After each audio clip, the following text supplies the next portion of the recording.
Hindi ako magre-resign. Gusto ni BBM, tanggalin niya ako, gawin niya ang lahat, tanggalin niya ako. Iyak na ang mga bubunistang tanganista ni Baki dito. Anak ng kagwa. Vice President Inday Sara Duterte talagang dinumog po diyan sa United Kingdom at pinahiya itong si Bongbong Marcos sa harapan ng mga OFW. Aray ko bangag. Sigaw ng maraming OFW, Duterte, Duterte. Iyak na naman ang mga hinayupak. Wala kasi ganyan sana sa mga kay Bungit, no? Si Bungit pumunta sa Canada, sinagawan pa ng bangag resign Vice President Inday Sara Duterte hinamon si Marcos. Kasi nga may nagtanong na di umano'y mag-resign si Vice President Inday Sara Duterte. Ang banat Inday Sara sa media, hindi siya magre-resign. Kung gusto daw ni bangag, tanggalin niya si Vice President Inday Sara. Kumbaga, i-convict niya diyan sa impeachment court. Putsa, anak ng kagwang malabong-malabo yung conviction diyan. Sigaw ni Vice President Inday Sara sa harapan ng mga OFW, ibalik ang tapang at malasakit. Alam niyo po, nakakamiss talaga yung ganyan Ibalik ang tapang at malasakit Yan po yung ginagawa ni former President Rodrigo Roa Duterte. Magandang gabi po sa ating lahat. Palike po muna, pa-share, pa-subscribe at pakipindot po ang inyong mga notification bell para lagi po kayong updated sa ating mga video. Bago po natin simulan yung banat ni Inday Sara, hamon ni Inday Sara kay Bungit na magsuna na bukas. Putang ina, suna na naman, panibagong budol na naman.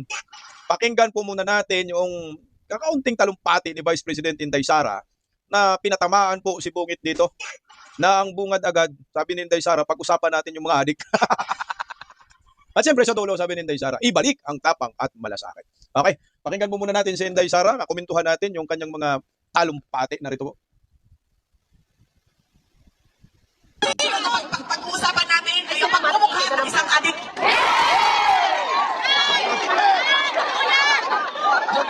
Sana triplets. Dahil wala pa maraming bukaya sa Pilipinas. Hindi ko alam kung ano ang nagbago. Simula noong panahon ng 1940s, 1950s, 1960s, 1970s, hanggang ngayon, taon na ito, 2026. Ang nangyari sa ating mga Pilipino, nagkanya-kanya tayo. Yes. Yung mga nakaupo, umangat, nagkaroon, nakapangyarihan, naging makasarili. At ang nangyari pa, kapag hindi ka sumama, sumabay, Bulong ka. yes! Mayon? Mayon! Sa kanila, ay ikaw ang mali at ikukulong ka.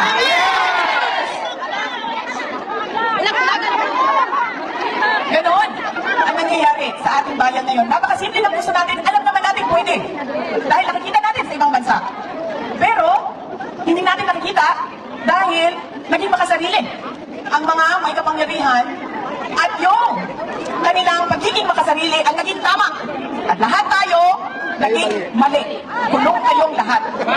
Kulong na lahat.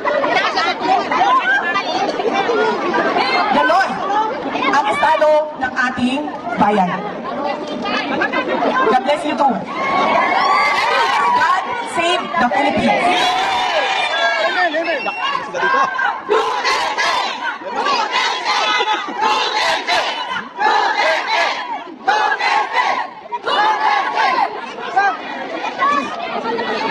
Isa pa, na laging nangyayari sa atin.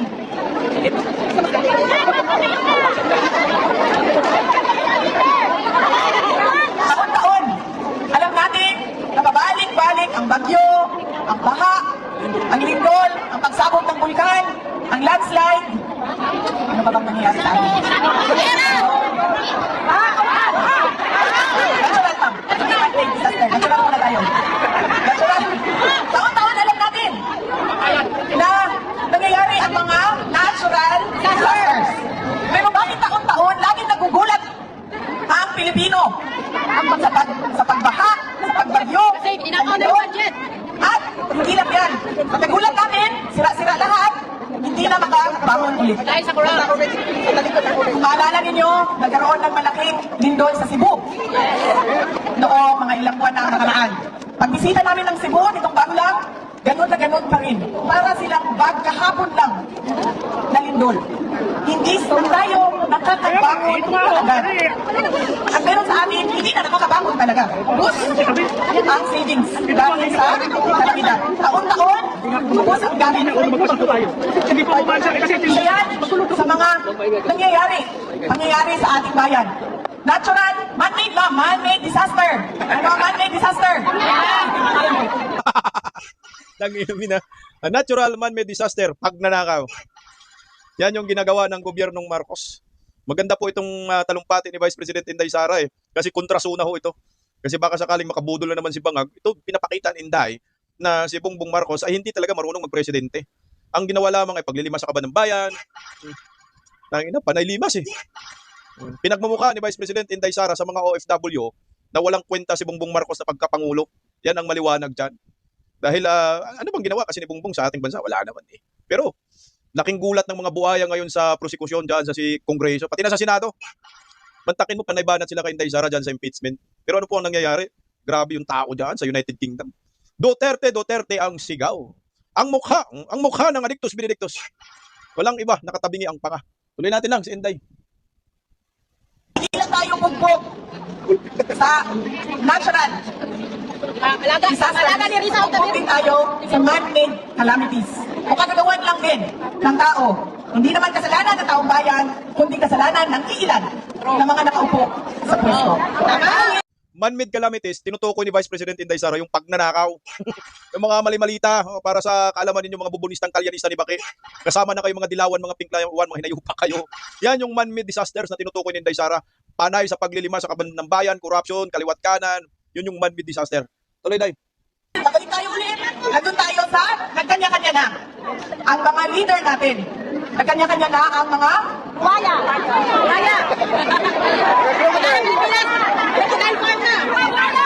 crocodiles.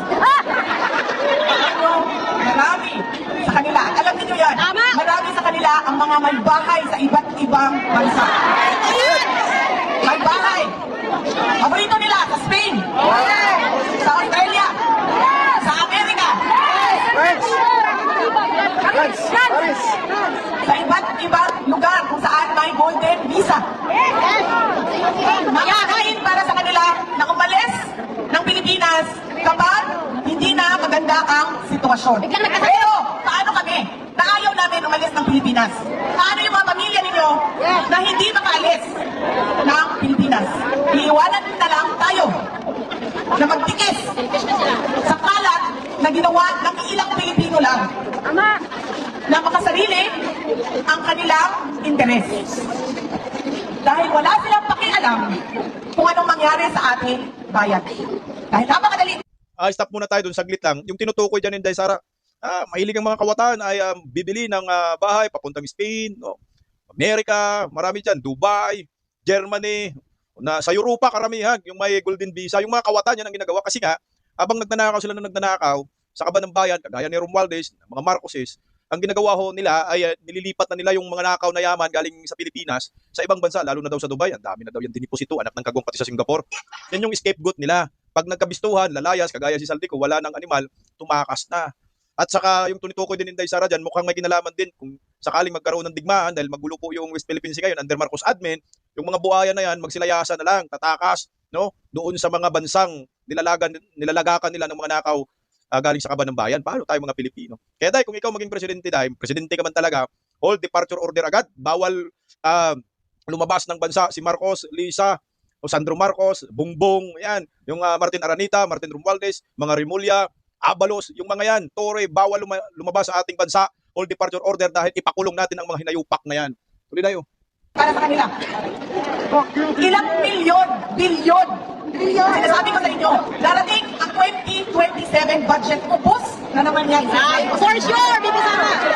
Wala na. Walang tigil ang nakawan. Hoy, Manila lang higa. Ayun, hindi ko masagot. Natawa ako dun sa mga side comment ng OFW. Baligya ang Mindanao. Sabi rin, hindi, Manila lang ibaligya. Hindi, baka tinutukoy, bininta na daw tayo ni Marcos, yung Mindanao. Hindi lang siguro Mindanao, but Pilipinas. Nagtatala sila. Puro Bisaya. Baka Tagaluson yung isa. Puro DDS naman, pero siguro misinterpret lang. Bakit ganyan ang pagkukugalit nila? Pero mga Pilipino ay may pagmamahal sa bayan. Hindi tayo magpapatalo sa ilan na ang mahal nila ay ang sarili nilang balakan. Mamatay din yung sila. Ang sarili nilang interes. Diba? Ang bagong bayani ay ang overseas Filipinos. Napakalaki ng pagpapasalamat ng buong bansa sa inyong kontribusyon sa ating ekonomiya. Oo nga. At gusto namin pamaman ninyong lahat na kami na nandoon sa Pilipinas. We truly appreciate your determination and hard work. Lalong-lalo na sa mga kapatid ninyo, pamangkin ninyo, nanay at tatay, mga magulang ninyo na sinusuportahan ninyo doon sa Pilipinas. Maraming salamat sa inyong pagmamahal sa inyong mga kapamilya at sa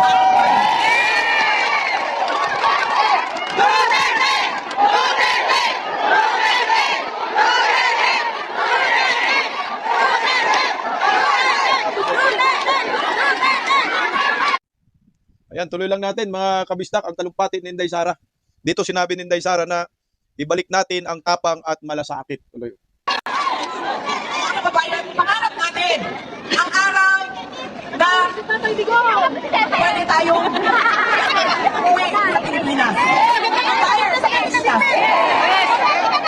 Pangarap natin ang araw na kapag sinabi natin dito ako magtatrabaho dahil okay naman ang sweldo.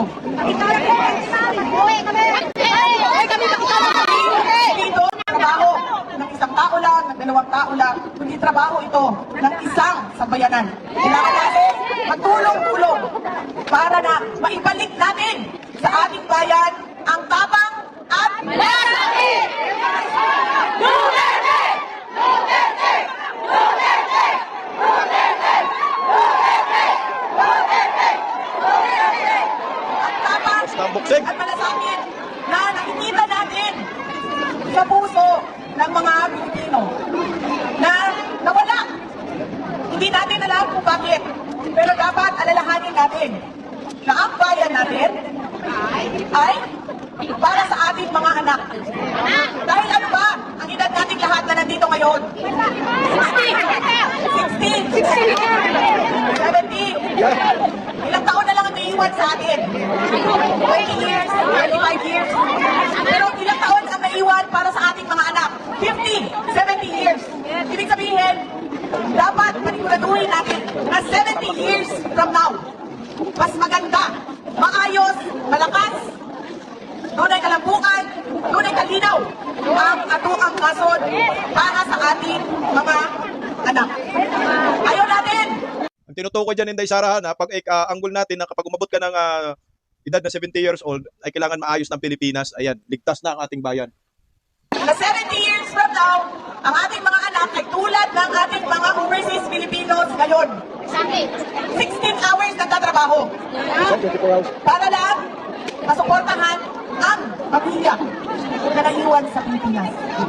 Mga kababayan, ibalik natin ang tapang at malasakit. Hindi siya trabaho ng isang tao lang. Trabaho natin yan para sa ating mga anak, mga apo. Mga kababayan, ang lahat ng ginagawa natin ay para sa Diyos, sa bayan, at sa bawat pamilya Pilipino. Syukran.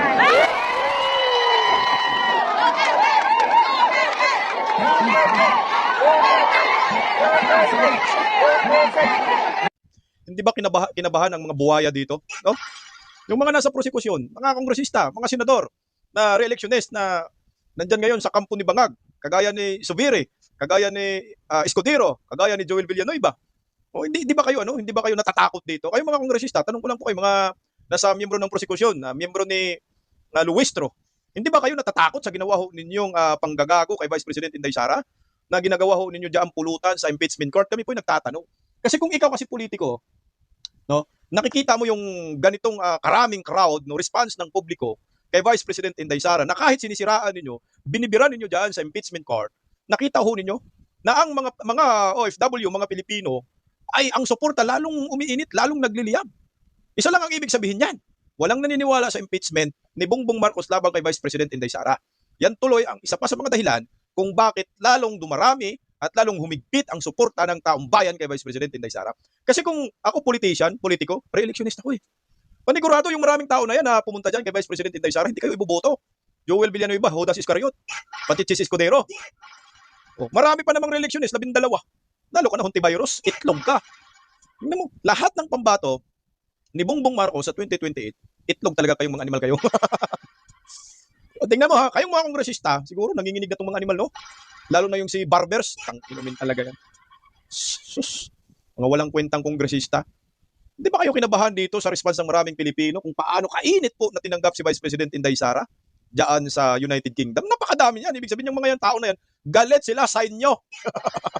Okay, panoorin natin yung ilang kaganapan na rito. Tingnan nyo naman yan. Tingnan nyo naman. Ayun pala, hiling ko dito. Oh, Barbers!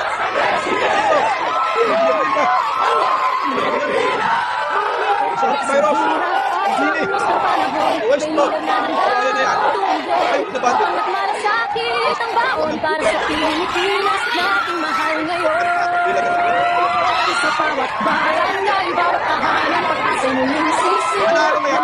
Panindigan ang matibay para sa akin ang dasang tunay. Dahil sa Duterte, para sa Pilipinas.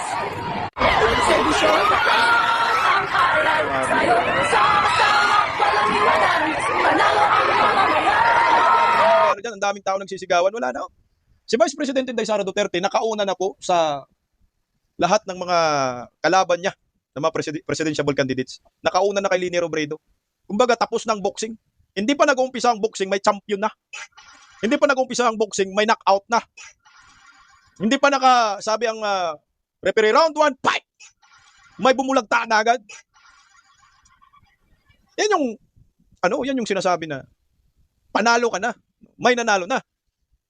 Wala pang formal na yung filing of candidacy next year pa, pero may panalo na. Ang taong bayan nakapag-desisyon na na ang susunod na Pangulo ng Republika ng Pilipinas ay si Vice President Inday Sara. Kahit anong gawin nyo dyan. Kaya nga, itong mga hinayupak ng mga buhaya, komunista, dilawan, pinklawan, talyanistang, tanganista ni Bangag, all out talaga sila ngayon. No? Na paninira kay Vice President Inday Sara. At ang last nila na pag-asa para si Inday Sara ay hindi makatakbo sa pagkapangulo ngayon sa 2028 ay i-convict nila, kailangan i-convict nila dyan sa impeachment court. Ang problema nga, hirap na hirap kayo sa numero ninyo, mga hinayupak kayo. Walang conviction yan, sa totoo lang. Malabong makonvict si Vice President Inday Sara, isipin mo yung 16 votes. Saan ninyo hagilapin yan? Yung minority, 11 na yan eh. 11 na yung minority. O sino yung mga luluko ninyo dyan? Wala na. Solid na. Kaya pag hindi po ninyo mapatumba si Vice President Inday Sara, panigurado ang balik sa inyo, dapang-dapa kayo at luluhod kayo sa lupa. Yan ang maliwanag dyan. Ito ha, di ba kamakailan naglabas ng survey ang Pulse Asia, SW survey, no? Na yung trust and approval rating ni Vice President Inday Sara ay tumataas. So isa lang ang ibig sabihin yan, yung mga survey na yan ay lehitimo. Dahil tingnan nyo naman ang response ng publiko dyan sa United Kingdom. Nakikita natin sa dalawang mga mata natin at naririnig natin sa dalawang taiga natin yung Duterte. Di naman Marcos sigaw dyan. Di naman Bongbong Marcos. Words na. Duterte yung sigaw. Kaya naman si Vice President Inday Sara nagpasalamat no sa pagka kuha niya ng mataas na survey. Ito, pakinggan natin si Vice President Inday Sara patungkol po dyan. Narito, Day. Last two questions po, ma'am. Ano po ang masasabi niyo sa nananatili niyo po mataas na trust and approval rating po sa mga iba't ibang survey? Oo. Ako ay isang blessed na tao ng Diyos dahil sa kabila ng kahirapan na pinagdadaanan ng opisina namin at sa paninira ng administrasyon sa akin, sa aking pamilya at sa aming opisina, nandiyan pa rin yung suporta at tiwala ng mga kababayan natin. Kaya malaking bagay yon at sa Diyos ako nagpapasalamat at syempre sa ating mga kababayan. Last question, ma'am. Ang huling mensahe niyo po para po sa ating mga kababayan. Oh yes, huwag tayong mawala ng pag-asa. Alam ko, frustrated na ang mga tao, galit na ang mga tao at nawawalan sila ng pag-asa na kung meron pa bang pagbabago at mas maayos na Pilipinas para sa atin at para sa ating mga anak. Pero kapag nagtulungan tayo, ibalik natin ang tapang at malasakit, merong pag-asa ang mga Pilipino at ang ating mahal na Pilipinas. Okay, salamat. Thank you. Ayan ho, grabe yan ho. Hindi lang po trust and approval rating yung survey, pati po yung presidential preference survey, ay si Vice President Inday Sara ay nanatiling number 1 at milya-milya ang lamang kay Leni Robredo na pambato ni Bongbong Marcos, pambato ng mga dilawan at pinklawan na nangangamuti, milya-milya. Lalo na si Hontiveros, 0.01, anak ng kagwang. Kandidato pa ba yan? Hoy, Biros, sumuko ka na. Alam niyo po mga kababayan ko, ang pinag-uusapan natin dito kung sino yung winnable sa 2028 presidential election. Ang panalo po talaga ay walang iba. Sa kung ngayon gagawin ang eleksyon, landslide ang pagkapanalo ni Inday Sara. Hindi lang 32 million siguro ang makukuha ni Inday, kundi more than sa 32 million. Alam niyo po, sabi nga nila ay kung si Inday Sara daw makonvict, o sa impeachment court, pag sa tingin daw nila na alanganin si Inday Sara, ay dapat mag-resign. Pero hindi ganyan ang isip ni Inday Sara.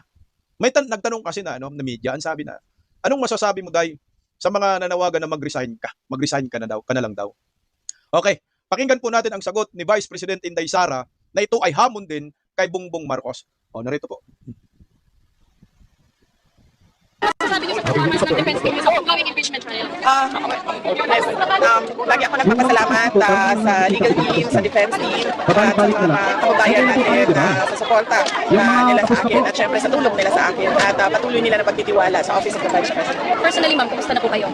Okay lang ako, ma'am. Masakit lang yung pako sa pagtayo ng 2 oras. Thank you But for being here. yes, masaya ako na nakasama ko ang ating mga kababayan dito sa London at sa iba't ibang lugar galing sa United Kingdom.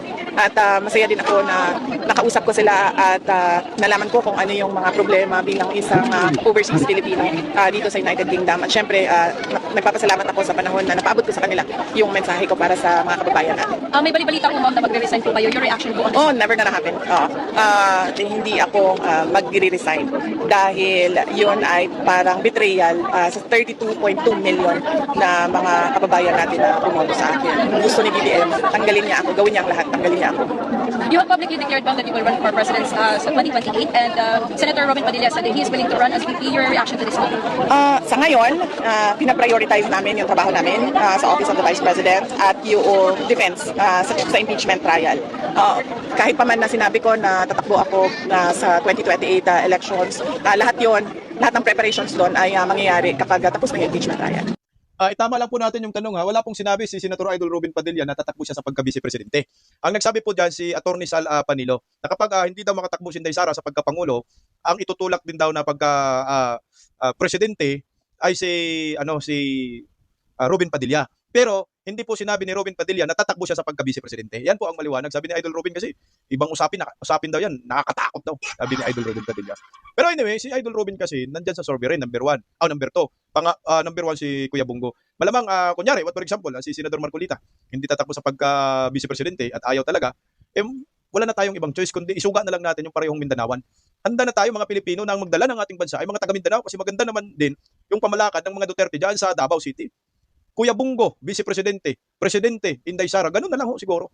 Kasi number 1 si Kuya Bongo Pag tinignan natin yung survey, talagang realistic talaga na tatakbo sa pagka-Vice Presidente si Kuya Bongo.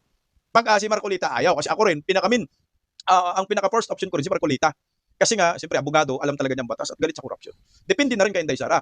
Kung ano po yung sasabihin ni Inday Sara, wala po tayong ibang gagawin kundi susuporta. Except na lang dahil kung sasabihin mo si anak ng kagwang na mangga, ayaw talaga namin dahil bumuto dyan. Iba na lang dahil. Wag na sa mangga, anak ng kagwang. Malamang hindi na yan. Hindi na yan kukunin ni Inday Sara.